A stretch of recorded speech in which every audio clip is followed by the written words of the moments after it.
Welcome to the Deep Dive. Today we're going to be cracking open this pretty hefty book called History of Philosophy. It's well, it charts like the whole history of philosophical thought. We're talking the big questions, Yeah, from the nature of reality to the meaning of life, like right. the whole shebang. Yeah, and what's so fascinating is how these questions that people were asking thousands of years ago, they still resonate with us like today?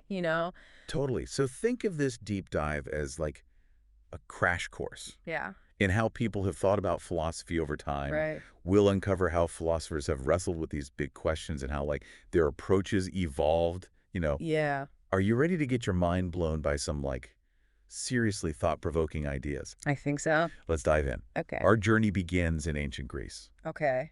often considered like the birthplace of Western philosophy, Yeah. you know? Yeah, it's amazing to see how philosophy emerged during this time of huge change in Greek thought. Instead of just relying on religious traditions and authority figures, they started seeking answers through observation and reason. It's like they suddenly realized Yeah. they could question like everything. Exactly.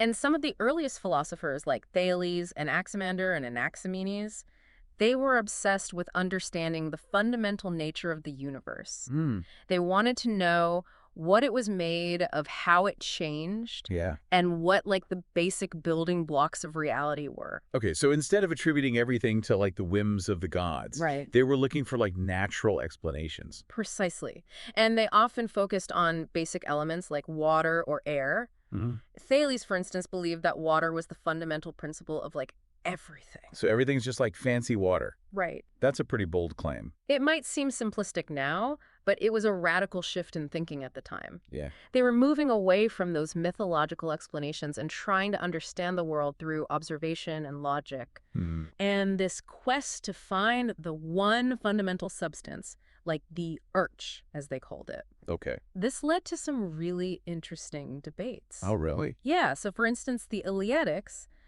a group of philosophers who came after the Milesians, Okay. they challenged this whole idea of a single, ever-changing substance. Wait, so they disagreed with the like everything is water idea? Yeah. What did they believe? Well, philosophers like Parmenides, Okay. they argued that change is actually an illusion, Early. and that true reality is unchanging and indivisible. Whoa. His student Zeno came up with some mind-bending paradoxes to support this idea. Paradoxes. Okay, you got to give me like an example. Okay, so one of Zeno's most famous paradoxes involves Achilles, the legendary Greek hero, and a tortoise. Okay, I know Achilles. Zeno argued that if the tortoise got a head start in a race, Achilles could never actually overtake it. Hold on, that doesn't sound right. Right. Achilles is known for his speed. How could a tortoise ever beat him? That was exactly Zeno's point. He was using logic to challenge the very idea of motion and change. Well, He argued that our senses deceive us and that true knowledge can only be attained through reason. So even though we see things moving and changing all around us, the Eleatics believed that this was just an illusion. wow. Talk about like a different perspective. Yeah. So while the Milesians were searching for the one substance that made up everything, the Eleatics were arguing that reality is actually unchanging and indivisible. Yeah.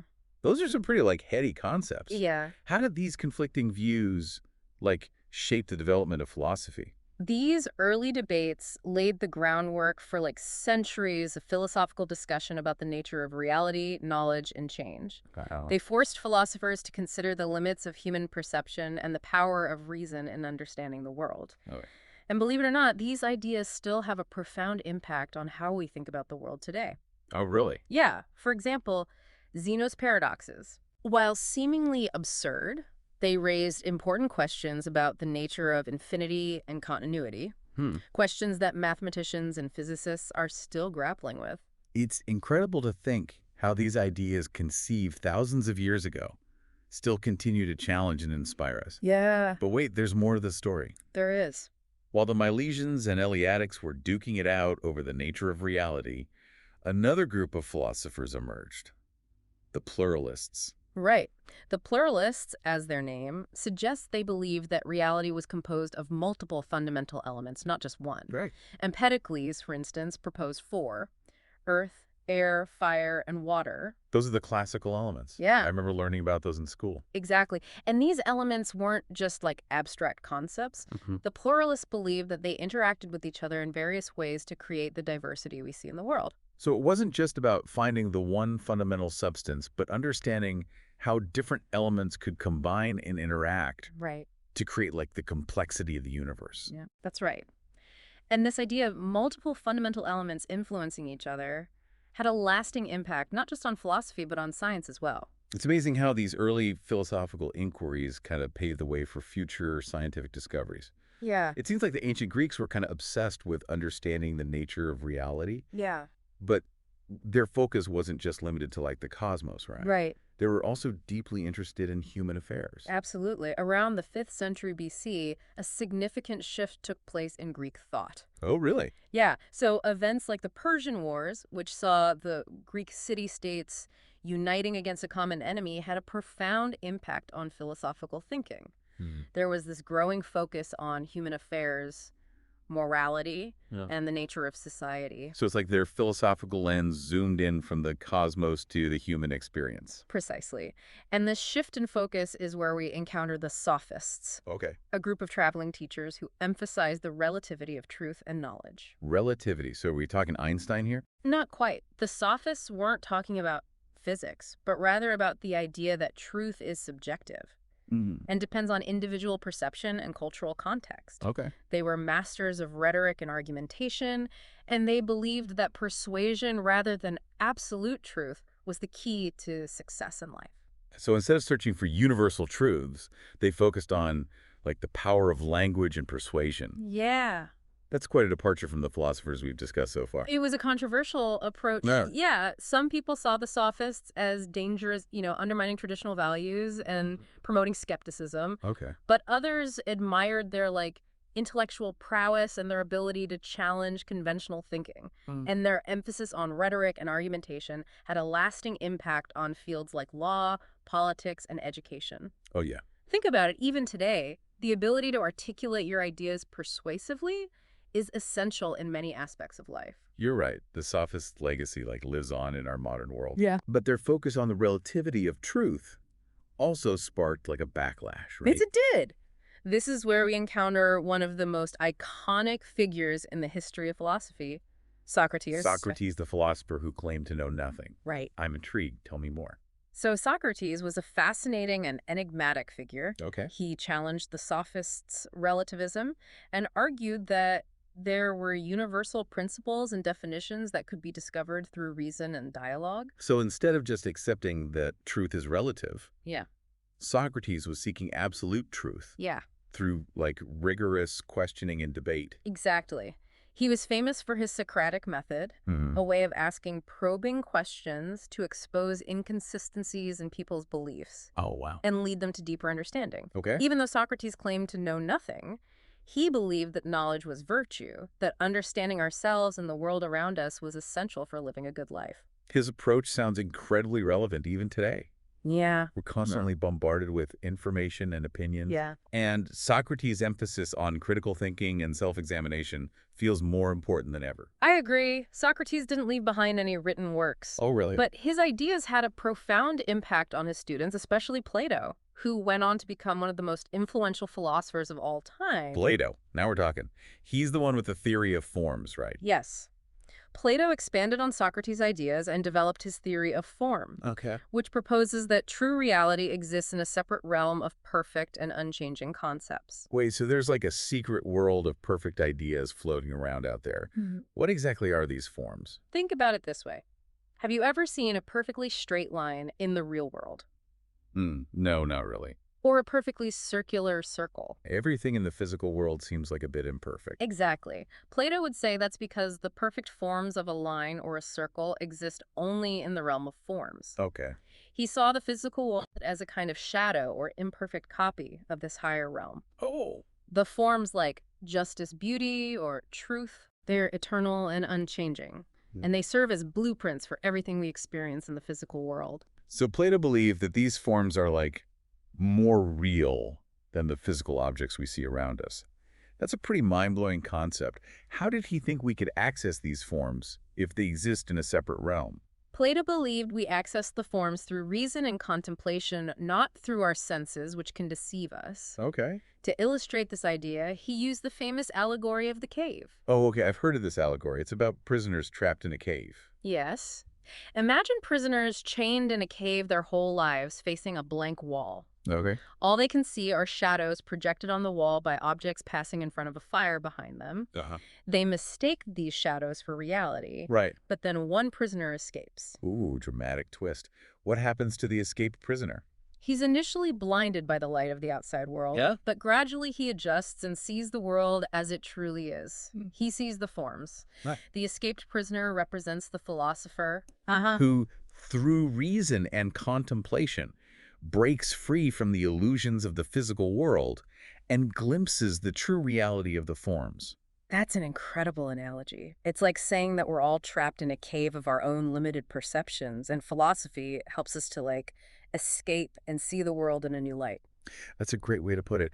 And Plato's ideas have had a profound impact on Western thought, inspiring artists, writers, and theologians for centuries. Plato's theory of forms is definitely a lot to wrap your head around. Yeah. But wasn't there another philosopher, like a contemporary of Plato, Right. who had a completely different take on reality? Yes. Someone a bit more grounded in, the material world? You're thinking of Democritus, the man behind the atomic theory. Atomic theory, as in everything is made of tiny, invisible particles. It's a far cry from Plato's ethereal forms. It is. Democritus proposed that the universe is made up of these indivisible particles called atoms, constantly moving and colliding in a void. He believed that everything could be explained in terms of matter and motion. So Democritus was a materialist focusing on the physical world, while Plato was an idealist looking beyond the physical to a higher realm of forms. Yeah. What a contrast. It's a classic philosophical debate. Yeah. And what's fascinating is that even though Democritus believed in a purely material world, he still recognized the limitations of our senses. You mean that even though he thought everything was made of atoms, he didn't think our senses gave us a completely accurate picture of reality? Exactly. Democritus developed a theory of perception based on atoms interacting with our sense organs. He recognized that our perception is influenced by our physical bodies, and that our senses can sometimes deceive us. So even though he rejected Plato's theory of forms, Democritus was still grappling with the problem of how our perceptions shape our understanding of reality. Precisely. It's a question that continues to fascinate philosophers and scientists today. How much of what we perceive is actually out there in the world, and how much is shaped by our own minds and senses? Wow. So we've journeyed from the quest for the fundamental substance with the Milesians to the unchanging reality proposed by the Eleatics, to the sophists' focus on rhetoric and the relativity of truth, to Socrates' pursuit of universal definitions through questioning to Plato's mind-bending theory of forms, and finally to Democritus's atomic theory and his insights into the limitations of human perception. Yeah. What an incredible tour of ancient Greek thought. And it sounds like we've only just scratched the surface. We have. There's so much more to explore. Oh, I'm excited. Next, we'll delve into the world of Aristotle, Plato's brilliant student. Oh, He yeah. sought to bridge the gap between idealism and materialism. Aristotle. Now, there's a philosopher who left his mark on practically every field of knowledge. He did. I can't wait to dive into his ideas. Let's do it. So last time we left off with that intriguing contrast between Plato's idealism and Democritus's materialism. Yeah. So where does Aristotle fit into all of this? Well, Aristotle was actually a student of Plato, but he sought to kind of bridge the gap between those two seemingly opposing views. Okay. He was really interested in the natural world and believed that knowledge came from observing and studying the world around us. So he was more of a pragmatist than Plato, who was, focused on those abstract concepts like the forms. Yeah, you could say that Let's see. Aristotle believed that everything in nature has an inherent purpose, or an entelechy. Entelechy? Yeah. Oh, that's a new one. Can you unpack that a bit? Okay, so think about an acorn. Oh. It has the potential, the entelechy, Yeah.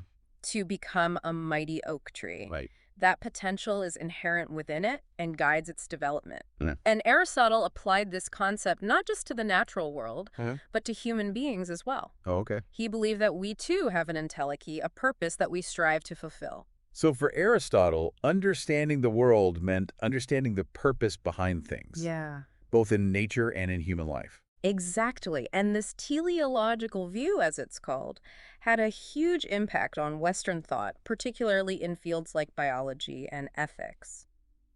It's fascinating how these ancient ideas still resonate with us today. You know, we're still searching for meaning and purpose in our lives, Absolutely. trying to figure out like what it all means. Yeah, and Aristotle's emphasis on purpose and fulfillment continues to be relevant to our own quest for a meaningful life. Now, you mentioned that Aristotle also made significant contributions to ethics. He did. What are like his key ideas in that area? Aristotle believed that the ultimate goal of human life is eudaimonia, Right. often translated as happiness or flourishing. Mm. And he believed that achieving eudaimonia required living a virtuous life, cultivating good habits and character traits. So for Aristotle, ethics wasn't just about like following rules, Yeah. but about developing good character and living in accordance with our nature and purpose. That's a great way to put it. He saw ethics as a practical discipline, Okay. something we learn through practice and habit, just like any other skill. He believed that by cultivating virtues like courage, justice, and wisdom, Uh-huh. we could achieve a state of fulfillment and live a good life. His approach to ethics sounds incredibly relevant today. It's Wow. all about personal growth and striving to be the best version of ourselves. Exactly. And his ideas have influenced ethical thinking for centuries. But Aristotle's impact wasn't limited to ethics. Yeah. Right. He made groundbreaking contributions to logic, metaphysics, politics, even poetics. Wow. He was truly a polymath. Aristotle's breadth of knowledge is astounding. Yeah. But our journey through the history of philosophy doesn't end with Aristotle. It doesn't. We're moving into a new era, the Hellenistic period. Right. What changes did this period bring to philosophical thought? The Hellenistic period following the conquests of Alexander the Great was a time of great upheaval and uncertainty. Okay. The old Greek city-states were replaced by vast empires. Traditional ways of life were disrupted, and individuals were left grappling with questions of identity and purpose in a rapidly changing world. It sounds like a time of both anxiety and opportunity, It was. a bit like our own era in some ways. Yeah, and during this period, we see the emergence of new philosophical schools Yep. that focused on providing practical guidance for living a good life in the face of all this uncertainty and adversity. Two of the most influential schools were Stoicism and Epicureanism. Okay, I've heard of those, but I'm a little fuzzy on like the details. Yeah, Can you give us a crash course in Stoicism and Epicureanism? certainly. So the Stoics, founded by Zeno of Citium, Okay. they emphasized virtue, reason, and acceptance of fate. Okay. They believed that true happiness comes from living in accordance with nature Mm-hmm. and fulfilling our duties regardless of external circumstances. So it's about focusing on what you can control your own thoughts and actions, Right. rather than letting external events dictate your emotional state. Precisely. Hmm. The Stoics believed that by controlling our reactions to events, by cultivating inner strength and resilience, Hmm. we could achieve a state of tranquility and live a virtuous life even in the face of hardship. Their philosophy sounds incredibly practical and appealing, Yeah. especially in like challenging times. Yeah. What about the Epicureans? Weren't they all about pleasure? That's a common misconception. Okay. While Epicureanism is often associated with pleasure-seeking, their philosophy was much more nuanced than that. Yeah. They believed that the ultimate goal of life is ataraxia, Ataraxia. a state of tranquility and freedom from fear and pain. So it's not about indulging in every whim, Wow. but finding a state of inner peace and contentment. Exactly. Epicurus, the founder of the school, Yeah. he believed that the best way to achieve ataraxia was to cultivate simple pleasures, avoid unnecessary desires, and focus on the present moment. Hmm. He argued that many of our fears and anxieties stem from our attachments to things that are ultimately beyond our control. It's interesting how both Stoicism and Epicureanism, despite their different approaches, emphasized finding inner peace and tranquility Yep. in a world that can often seem chaotic and unpredictable. They did. Both schools recognized that true happiness doesn't depend on external circumstances, Uh-huh. but rather on our internal state of mind. Okay. They offered different paths to achieving this inner peace, Right. but the underlying goal was similar: to live a good life free from unnecessary suffering and anxiety. These Hellenistic philosophies sound incredibly relevant to our own lives today. Yeah, We're constantly bombarded with information, right. faced with uncertainty and change, struggling to find meaning and purpose in a complex world. That's right. And the Stoics and Epicureans offer valuable insights into how we can cultivate inner strength, manage our desires, Yeah. and find contentment even in the midst of challenges. Hmm. But the Hellenistic period also saw the rise of another philosophical school, Okay. one that challenged the very possibility of certainty: skepticism. Skepticism as in, like, doubting everything. That sounds like a recipe for intellectual paralysis. Not necessarily. Yeah. Skeptics like Pyrrho of Elis, they argued that we can't truly know the nature of reality. Really? They questioned the reliability of our senses, the validity of logic, Yeah. and the limits of human reason. Okay. They weren't trying to paralyze us with doubt, Mm. but rather to encourage intellectual humility and caution. So instead of claiming to have all the answers, Right. they were advocating for a more open-minded and questioning approach to knowledge. Exactly. They argued that by acknowledging the limits of our knowledge, Yeah. we can avoid dogmatism and be more open to new ideas and perspectives. Right. And this skeptical attitude had a lasting impact on the development of philosophy, science, and even critical thinking in general. Skepticism definitely forces us to question our assumptions Yeah, and be more critical of the information we encounter. it does. But didn't this focus on doubt also create like a longing for certainty, Yeah. a desire for something solid to hold on to Right. in a world filled with uncertainty? It did. And as we move into the Roman era and the early centuries of the Common Era, Yeah. we see a growing interest in philosophical and religious systems that offer a sense of meaning and purpose beyond the material world. One such system was Neoplatonism. Neoplatonism. Yeah, which drew inspiration from the ideas of Plato, Okay. but infused them with a more mystical and spiritual dimension. Okay, so we're circling back to Plato, but with a spiritual twist. Huh? Tell me more about this Neoplatonism.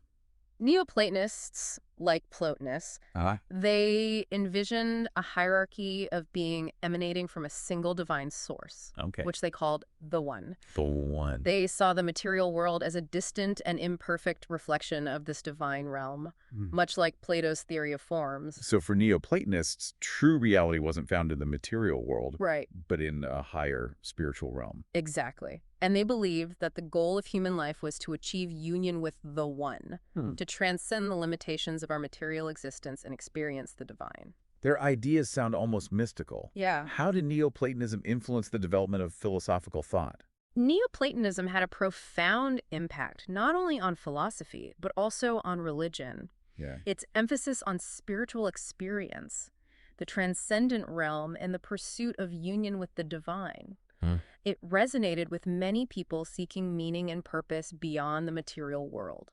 So Neoplatonism offered like a bridge between the philosophical inquiries of the ancient world Yeah, and the emerging religious landscape of the Roman Empire. that's a great way to put it. And this merging of philosophical and religious ideas becomes even more prominent as we move into the Middle Ages, a period marked by the decline of the Roman Empire and the rise of Christianity. The Middle Ages are often seen as a period of intellectual darkness. Right. But it sounds like there's a lot more to the story. There is. The Middle Ages witnessed a fascinating interplay between faith and reason, as Christian thinkers sought to integrate their beliefs with the philosophical legacy of the ancient world. So as we kind of transition into the Middle Ages, we see this like fascinating blend of classical philosophy and Christian theology kind of taking shape. Yeah, it's an era that I think is often misunderstood, you know? Yeah. People assume that it was this time where philosophical inquiry took a backseat to religious dogma, Right. but the reality is much more nuanced than that. It sounds like the Middle Ages were actually like a time of intellectual ferment, Yeah, with thinkers trying to reconcile faith and reason. precisely. And one figure who really embodies this spirit is Augustine of Hippo.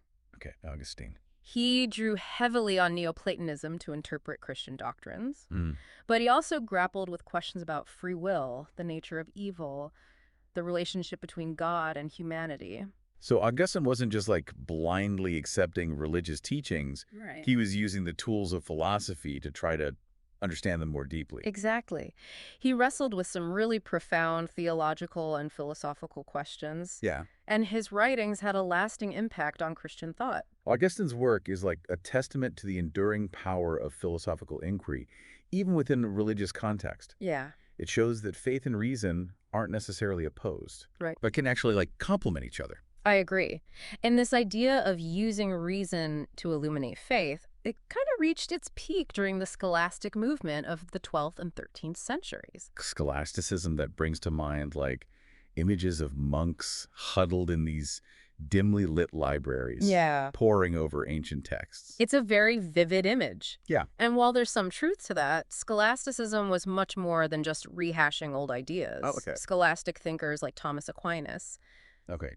they sought to systematically explore Christian doctrines Hmm. using the tools of logic and reason. So they were building a rational framework Yeah. for understanding like religious truths. Precisely. Aquinas, for instance, he believed that God's existence could be proven through reason. He saw the natural world as evidence of God's design and order. It's interesting how Aquinas saw reason and faith. It's kind of like working in harmony. Yeah, He believed that studying the natural world could actually deepen our understanding of God. that's right. He believed that truth was ultimately one, whether it's revealed through scripture or discovered through reason. And he argued that philosophy could help us to understand and appreciate God's creation even more fully.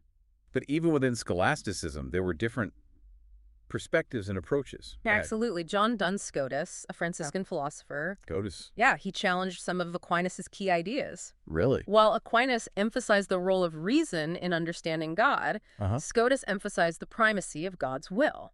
So for Scotus, God's actions aren't limited by human logic or understanding. Exactly. Scotus argued that God's freedom and power are absolute. Okay. He believed that God could have created the world differently, and that our attempts to understand God's actions through reason are like inherently limited. It's fascinating to see how even within a framework of shared religious beliefs, Yeah. there's still room for philosophical debate and disagreement. That's one of the things I find so compelling about the history of philosophy. It's an ongoing conversation, Right. a constant exploration of ideas. Yeah. And even when thinkers share some common ground, Yeah. they often approach questions from different angles and arrive at different conclusions. This deep dive has taken us on quite a journey. It has. From the pre-Socratic philosophers grappling with the nature of the universe to the scholastics seeking to reconcile faith and reason. Right.